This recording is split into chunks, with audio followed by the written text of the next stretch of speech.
ওই বিকৃত ধর্মকে তারা ফলো করে। এই ইয়াহুদের মধ্যে এই অবস্থা, নাস্তিকদের সংখ্যা বেশি না, এই জন্য মুসলমানদের মধ্যে ইদানিং খুব বেশি এরকম নাস্তিক হচ্ছে। মানে নাস্তিকদের একটা বড় ষড়যন্ত্র হলো মুসলমানদের ভিতরে সংশয় ঢুকিয়ে দেওয়া, সন্দেহ, ইসলামের বিভিন্ন বিধানের ব্যাপারে সংশয় তৈরি করে দেওয়া। আর এতে শয়তান সুযোগ নেয়, এক পর্যায়ে সে বলে ইসলামের বিধানের মধ্যে সন্দেহ আছে, মানা যাবে না, তাহলে এই ব্যাপারে তার একটা অনাস্থা তৈরি হলে এইভাবে হতে হতে এক পর্যায়ে সে ওই বিধানকে অস্বীকারই করে ফেলে, বের হয়ে যায় ইসলাম থেকে। নাস্তিকদের বড় প্রভাকাণ্ডা হলো মুসলমানদের ভেতরে সংশয় তৈরি করে দেওয়া। ওরা হচ্ছে সংশয়বাদী, ওরা সংশয় তৈরি করে দেবে, সন্দেহ, সেই সন্দেহটাকে যদি আমি এটাকে জায়গা দিই, এটাকে আমি বড় করি, পরিচর্যা করি, এক পর্যায়ে এটা বাড়তে থাকবে, বাড়তে বাড়তে শয়তানের প্ররোচনায় এক পর্যায়ে আমি দিনকে অস্বীকার করে দেব। তো আল্লাহ তাআলা এখানে এই আয়াতে কারিমাতে বলছেন যে আয়াতের দিনকে ভাগ করে ফেলেছে, অথচ কুল্লুন ইলাইনা রাজিউন, তাদের প্রত্যেককে আমার কাছে ফিরতে হবে। যে অবস্থাতেই আসুক, সে ধর্ম মানুক আর না মানুক, আমার কাছে তো আসতেই হবে। তখন যদি সে দ্বীন ইসলাম ছাড়া আসে, তো তার জন্য জাহান্নাম ছাড়া আর কোনো গতিই থাকবে না। ফামান ইয়ামাল মিনাস সালিহাতি ওয়া মুমিনুন, সুতরাং যে ব্যক্তি নেক আমল করবে ঈমানের সাথে, এটা শর্ত, ভালো কাজ করলেই হলো না, ঈমান লাগবে। আল্লাহর কাছে পুরস্কার পাওয়ার জন্য ঈমান শর্ত। ভালো কাজ করলাম, ঈমান নাই, আল্লাহর কাছে পুরস্কার পাবো না, আর পেলেও দুনিয়াতেই দিয়ে দিবেন আল্লাহ তাআলা, আখিরাতে দিবেন না। এর বলা উদ্দেশ্য আখিরাতে। আখিরাতে যদি নেক আমলের প্রতিদান পেতে চাই, তাহলে অবশ্যই ঈমান শর্ত। আর দুনিয়াতে প্রতিদান পেতে চাইলে ঈমান ছাড়াও ভালো কাফেরদের ভালো কাজের প্রতিদান আল্লাহ তাআলা দুনিয়াতে দিয়ে দেন, ঈমান শর্ত না। আখিরাতে যদি আপনি পেতে চান, ঈমানের সাথে যেতে হবে, তাহলে আপনার নেক কাজগুলোকে আল্লাহ মূল্যায়ন করবেন। এই কথাই বলছেন যে ব্যক্তি নেক আমল করে, অনেক নেক আমল করে, কিন্তু সবগুলো নেক আমল তার ঈমানের সাথে, ফালা কুফরান সাইহি। তো এই যে তার প্রচেষ্টা দুনিয়ার জীবনে নেক আমল করলো, আখিরাতে সুখ শান্তি পাওয়ার জন্য, সফল হওয়ার জন্য, তার এই কোনো প্রচেষ্টাকে অবমূল্যায়ন করা হবে না, বরং যথাযথ মূল্যায়ন করে তাকে আল্লাহ পাক পুরস্কৃত করবেন। ঈমানের সাথে যদি নেক আমল করতে পারি, তাহলে ফালা কুফরান সাইহি, আল্লাহ তার প্রচেষ্টাকে বাতিল করবেন না, অস্বীকার করবেন না, তার প্রচেষ্টাকে আল্লাহ মূল্য দিবেন। এখানে সাইয়ুহুম মাশকুরা, মানুষের যে ব্যক্তি আখিরাত কামনা করে, চেষ্টা করে আখিরাতে সফলতা অর্জনের জন্য, আল্লাহ বলেন সূরা বনী ইসরাঈলে যে তার এই প্রচেষ্টা আমার কাছে মূল্যায়িত হবে, আমি তাকে এটার পরিপূর্ণ প্রতিদান জাযাআম মাওফুরা আমি আল্লাহ পাক দান করব। ঈমান শর্ত, ওয়া ইন্না লাহু কাতিবুন, আর আমি তাদের সমস্ত কাজগুলোকে লিখে রাখছি, সব লিখে রাখছেন, ভালো মন্দ সবকিছু লিখে রাখছেন। এটা আল্লাহ তাআলা না লিখলেও পারেন, যে আল্লাহ ভুলে যাবেন বিষয়টা এমন নয়, না লিখলে আমরা না লিখলে এখন ভুলে যেতে পারি, বিস্মিত হতে পারি, কিন্তু আল্লাহ তাদের ভুলবেন না। ভোলার এই যোগ্যতা আমাদের, আল্লাহর জন্য ভোলার যোগ্যতা নাই, আল্লাহ ভুলের ঊর্ধ্বে। এবং ওমা কানা রাব্বুকা নাসিয়া, সূরা মারইয়ামে আল্লাহ বলেছেন যে তোমাদের আপনার রব নবী, আপনার রব কোনো কিছুকে ভুলেন না। ওমা কানা রাব্বুকা নাসিয়া, তিনি কোনো কিছুই ভুলেন না। আল্লাহ লিখে রাখবেন কেন, ভুলে যান এই জন্য না, এটা আমাদের বৈশিষ্ট্য। মানুষ ভুল থেকে, মানুষ ভুলে যায়, মানুষের ভুল হয়, আল্লাহ পাক ভুলেন না, এবং আল্লাহ ভুলও হয় না। তো লিখছেন কেন, এটা আমাদেরকে আল্লাহ পাক দেখানোর জন্য, যে মানুষ যেন বুঝে যে আল্লাহ পাকের ক্ষমতায় এবং আল্লাহ পাকের নখদর্পণে আমার সমস্ত কিছু চলেছে, আমার কোনো কিছুই আল্লাহর দেখার জানার বাইরে নয়। এই জন্য আল্লাহ পাক আমলনামা আমাকে দেখাইবেন, কিয়ামত বলবেন ইকরা কিতাবাক, নাও তোমাকে দিয়ে দিলাম, ফাইলটা পড়ো। তুমি পুরা 63 বছর জীবন পেয়েছ, 63 বছর জীবনে মালে ঘর পড়তে কি করছো সব লেখা আছে, এখানে ডিটেল আসছে, সব পড়ো, তুমি নিজেই পড়ো। আর পড়ার পরে তুমি সিদ্ধান্ত দিবে যে তোমার কর্মকাণ্ডের কারণে তোমার সাথে কেমন আচরণ করা উচিত, তুমি নিজেই সিদ্ধান্ত দাও। কাফা বিনাফসিকা আল-ইয়াওমা আলাইকা হাসিবা, আমি তোমার কি হিসাব নেব, তুমি নিজেই দাও। আমি লিখে রাখছি, আল্লাহ লিখে রাখেন সবকিছু। এটাও যে মানুষ চিন্তা করে যে আল্লাহ তাআলা আমার সব কিছু লিখে রাখছেন, সব কিছু দেখছেন, তাহলে মানুষের আল্লাহ অসন্তুষ্ট হন এমন কোনো কাজে পা বাড়াবে না, এবং আল্লাহর রাগ হাসে এমন কোনো কাজও সে করবে না, এক কথায় গুনাহের কাজ করতে পারবে না। এটা যদি মানুষের ভেতরে থাকে, যে আল্লাহ তো এটাও বলছে সূরা ইয়াসিনের মধ্যে, ইন্না নাহনু নুহয়িল মাউতা ওয়া নাকতুবু মা কদ্দামু ওয়া আসারাহুম, আমি মানুষকে জীবন দান করি, মৃত্যু দান করি, এবং অনেক তবু আমি লিখে রাখি মা কদ্দামু, তাদের পা যেদিকে যায়, যা তারা করলো সেটাও লিখে রাখি। শুধু যাকে যে কাজ করলো সেই কাজকে লিখে রাখি না, ও আসার এই কাজ করতে গিয়ে তাদের যে পদচিহ্ন পড়েছে সেই চিহ্নটাকে আমি লিখে রাখি।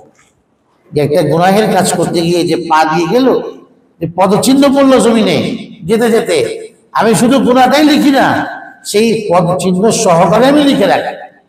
তো আল্লাহ তাআলা কিভাবে মানুষের আমলগুলো লিখে রাখে। মা ইয়ালফিজু মিন কাওলিন ইল্লা লাদাইহি রাকীবুন আতীদ, মানুষ যখন যে কোনো কথাই উচ্চারণ করুক না কেন, একজন অতন্দ্র প্রহরী তার সামনে ফেরেশতা তার কথা শুনতেছে, যা সে বের করছে মুখ দিয়ে সবটা লিখে রাখছে, ভালো মন্দ সবটা লিখে রাখছে। অতন্দ্র প্রহরী ফেরেশতা তার কাছে আছে।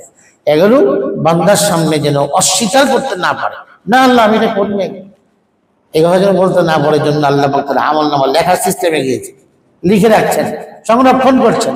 আল্লাহ বলেন যে আমি ওয়ানাহফাজু আইমানাকুম, আমি তোমাদের কথাগুলো কসমগুলোকে হেফাজত করছি, মানে আমি সংরক্ষণ করছি। অনেক তবু আমি লিখে রাখছি তোমাদের সমস্ত কথা, সবকিছু আমার কাছে লেখা আছে। তো আল্লাহ বলেন যে নেক আমল যা করবে ইমানের সাথে, অবশ্যই সেটাকে আমি মূল্যায়ন করে তোমাকে পুরস্কার দান করব। আর তোমার নেক আমল আমি লিখে রাখছি, এই জন্য তুমি যেন বলতে না পারো যে আল্লাহ আমি বেশি করছি, আপনি আমার কম দেন কেন, আমি তো আর বেশি ছিল আমার নেক আমল। যা করবার সবটা লেখা আছে, এটাকে পরিবর্তন করার সুযোগ নাই। আবার এখানে কম দেওয়া হয়েছে এই কথা বলারও সুযোগ নাই, কারণ আল্লাহ পাক ওয়ালা ইউযলামুনা নাকিরা, বিন্দু পরিমাণ আল্লাহ তাআলা কারো প্রতি জুলুম করবেন না। যে যা পাওনাদার তাকে আল্লাহ তার পাওনাকে চুকিয়ে দিবেন। কিয়ামত দিন ভালো হলে ভালো পাওনা দিবেন, খারাপ হলে খারাপ পাওনা দিবেন, কিন্তু যতটুকু পাওনা ওটা আল্লাহ দিবেন। কাউকে কম দিয়ে ভালো কাজ বেশি করেছে দিলেন কম, এই জুলুম আল্লাহ পাক করতে পারেন না। কেউ অন্যায় করেছে যতটুকু তার চেয়ে শাস্তি বেশি দিবেন, এই জুলুমও আল্লাহ পাক করবেন না। ওয়ালা ইউযলামুনা নাকিরা ওয়ালা ইউযলামুনা ফাতিরা, কোথাও বলেছেন নাকির, কোথাও বলেছেন ফাতিল, কোথাও বলেছেন কিতমির, যে এগুলো অর্থাৎ উদ্দেশ্য হলো সামান্য পরিমাণ। যেমন যে খেজুরের বিচির মধ্যে একটা আবরণ থাকে না, সাদা একটা আবরণ, এই আবরণটাকে বলা হয় ফাতি, এটাকে বলা হয় যে আপনার এই নাকির বলা হয়।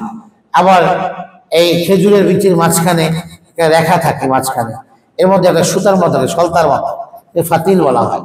আবার এখানে কিতমির, যে খেজুরের বিচির মাঝখানে এক ধরনের বিন্দু থাকে, বিন্দুর মতো ফোঁটা দেখা যায়, দেখবেন খেয়াল করে, কিতমির বলা হয়। মানে এই তিন ধরনের কথা কোরআন শরীফে আসছে। আল্লাহ পাকের বলার উদ্দেশ্য হলো সামান্য পরিমাণও আমি আরো দেওয়ার ক্ষেত্রে কমতি করবো না, জুলুম করবো না। এটি সামান্য পরিমাণ বোঝানোর জন্য তিন জায়গাতে তিনটা শব্দ আসছে, আর তিনটা বিষয় কোরআনের ওই খেজুরের বিচির মধ্যে পাওয়া যায়। আল্লাহ তাআলা আমাদেরকে ঈমানের সাথে নেক আমল বেশি বেশি করবার তৌফিক দান করুন, গুনাহমুক্ত থাকবার তৌফিক দান করুন। দরুদ শরীফ পড়ি, আল্লাহুম্মা সাল্লি আলা মুহাম্মদ ওয়া আলা আলি মুহাম্মদ কামা সাল্লাইতা আলা ইব্রাহিম ওয়া আলা আলি ইব্রাহিম ইন্নাকা হামিদুম মাজিদ। আল্লাহুম্মা বারিক আলা মুহাম্মদ ওয়া আলা আলি মুহাম্মদ কামা বারাকতা আলা ইব্রাহিম ওয়া আলা আলি ইব্রাহিম ইন্নাকা হামিদুম মাজিদ। আলহামদুলিল্লাহি রাব্বিল আলামিন, ওয়াসসালাতু ওয়াসসালামু আলা সাইয়্যিদিল আমবিয়াই ওয়াল মুরসালিন وعلى آله وصحبه أجمعين. ربنا ظلمنا أنفسنا وإن لم تغفر لنا وترحمنا لنكونن من الخاسرين. ربنا آتنا في الدنيا حسنة وفي الآخرة حسنة وقنا عذاب النار. رب ارحمهما كما ربياني صغيرا. رب اغفر وارحم واعف عنا وتكرم وتجاوز عما تعلم، فإنك أنت الله العز الأكرم. الله والله ربي لا أشرك بك شيئا أبدا. اللهم إنا نسألك بأننا نشهد أنك أنت الله، أنت الواحد الوحيد الأحد الصمد الذي لم يلد ولم يولد ولم يكن له كفوا أحد. اللهم لا مانع لما أعطيت ولا معطي لما منعت ولا ينفع ذا الجد منك الجد. لا إله إلا الله الحليم الكريم. سبحان الله رب العرش العظيم، الحمد لله رب العالمين. أسألك موجبات رحمتك وعزائم مغفرتك والغنيمة من كل بر والعصمة من كل ذنب. لا تدع لنا ذنبا إلا غفرته ولا هما إلا فرجته ولا دينا إلا قضيته ولا مريضا إلا شفيته ولا كربا إلا نفسته ولا مبتلا إلا عافيته ولا ميتا إلا رحمته ولا مريضا إلا شفيته ولا حاجة من حوائج الدنيا والآخرة إلا قضيتها ويسرتها يا أرحم الراحمين يا حي يا قيوم برحمتك نستغيث أصلح لنا شأننا كله ولا تكلنا إلى أنفسنا طرفة عين يا الله مولاي كريم الوردگار عالم মাগরিবের নামাজের পরে কোরআনে কারীমের তাফসীর শেষে আল্লাহ আমরা প্রতিবয় গুনাহগার বান্দা আপনার কাছে ভিখারির ন্যায় হাত তুলেছে আপনার আলিশান দরবারে ইয়া আল্লাহ শাবান মাসের শেষের দিকে আমরা আছি সামনে রমাদানের মুবারক ইয়া আল্লাহ আপনি আমাদের এই মজলিসকে কবুল ফরমান এই মজলিসের সমস্ত গুনাহ বিচ্যুতিগুলো আপনি মাফ করে দিন আয় আল্লাহ আমাদের এই মজলিস যারা বসেছেন দীর্ঘক্ষণ বসলেন কালামে পাকের তাফসীর শুনলেন বুঝলেন আল্লাহ তাদের বর্ষাকে শোনাকে এবং তাদের বোঝাকে আপনি কবুল ফরমান আল্লাহ আমাদের তাফসীর মজলিসকে আমাদের নাজাতের ওসিলা বানিয়ে দিন ইয়া আল্লাহ আমাদের আব্বা আম্মাদেরকে মাফ করে দিন আমাদের জীবিত মৃত সকলকে মাফ করে দিন দেশের উপর খাস রহমত নাযিল করে দিন অসুস্থদের শিফা দান করে দিন আমাদের সকলকে বাইতুল্লাহ শরীফের হজ উমরার তৌফিক দান করে দিন ইয়া আল্লাহ আমাদের সকলের নেক বাসনাগুলো পূরণ করে দিন অভাবীদের অভাবকে দূর করে দিন পেরেশানগ্রস্তদের পেরেশানিকে দূর করে দিন ইয়া আল্লাহ ঋণগ্রস্ত ঋণ পরিশোধ করতে পারছে না প্রতিনিয়ত তারা ইয়া আল্লাহ লজ্জিত হচ্ছে আল্লাহ তাদেরকে আপনি হেফাজত করেন তাদেরকে আপনার গায়েবী খাজানা থেকে তাদের ঋণ পরিশোধের ব্যবস্থা করে দিন ইয়া আল্লাহ আপনি আমাদের দোয়াগুলোকে কবুল করে নিন আমাদের পরিবারের সদস্যদেরকে মাফ করে দিন আমাদের স্ত্রী সন্তানদেরকে কবুল করে নিন আল্লাহ সামনে রমাদান আসছে রমাদানের প্রতিটি মুহূর্তে আমরা কাজে লাগাতে পারি আল্লাহ আপনি আমাদেরকে সেই তৌফিক দান করে দিন ইয়া আল্লাহ মহল্লাগুলো খাস রহমত নাযিল করে দিন খায়র বরকত প্রত্যেকের বাড়ির মধ্যে আপনি দান করে দিন কোরআনে কারীমের মহব্বত দান করে দিন কোরআনে কারীমের সান্নিধ্যে থাকবার তৌফিক দান করে দিন কোরআনের ধারক বাহকদেরকে সম্মান করার তৌফিক দান করে দিন যারা কোরআনের চর্চা করে গবেষণা করে কোরআন তিলাওয়াত করে কোরআন পড়ে বুঝে আল্লাহ তাদের সাথে আমাদেরকে উঠা বসা করবার তৌফিক দান করে দিন ইয়া আল্লাহ আপনি আমাদের দোয়াকে কবুল ফরমান ইয়া আল্লাহ যারা উমরায় যাওয়ার নিয়ত করেছেন সামনে আল্লাহ তাদের যাওয়াকে আপনি সহজ করে দিন আল্লাহ তাদের যাওয়াকে আপনি সহজ করে দিন তাদের সব ধরনের সাহায্য সহযোগিতা আল্লাহ আপনার গায়েবী খাজানাকে আপনি দান করে দিন ইয়া আল্লাহ আপনি আমাদেরকে মাফ করে দিন আমাদের আব্বা আমাদেরকে মাফ করে দিন ইয়া আল্লাহ আমাদের সন্তানদেরকে মাফ করে দিন ইয়া আল্লাহ আমাদেরকে হালাল রিজিকের মধ্যে আপনি বরকত নসিব ফরমান আয় আল্লাহ আমাদের আব্বা আমাদেরকে আপনি মাফ করে দিন আমাদেরকে আপনি কবুল করে দিন ইয়া আল্লাহ আপনি আমাদেরকে কবুল করে দিন দেশের উপর খাস রহমত নাযিল করে দিন হিংসা বিদ্বেষ হানাহানি থেকে অনাহারি থেকে আল্লাহ আমাদের সন্তানদেরকে হেফাজত করেন আমাদেরকে হেফাজত করেন ইয়া আল্লাহ আমাদের দোয়াগুলোকে আপনি কবুল করে নিন সাল্লাল্লাহু তাআলা আলা খায়রি খালকিহি মুহাম্মদ ওয়া আলিহি ওয়া সাহবিহি আজমাইন সুবহান রাব্বিনা রাব্বিল ইজ্জাতি আম্মা ইয়াসিফুন ওয়া সালামুন আলাল মুরসালিন والحمد لله رب العالمين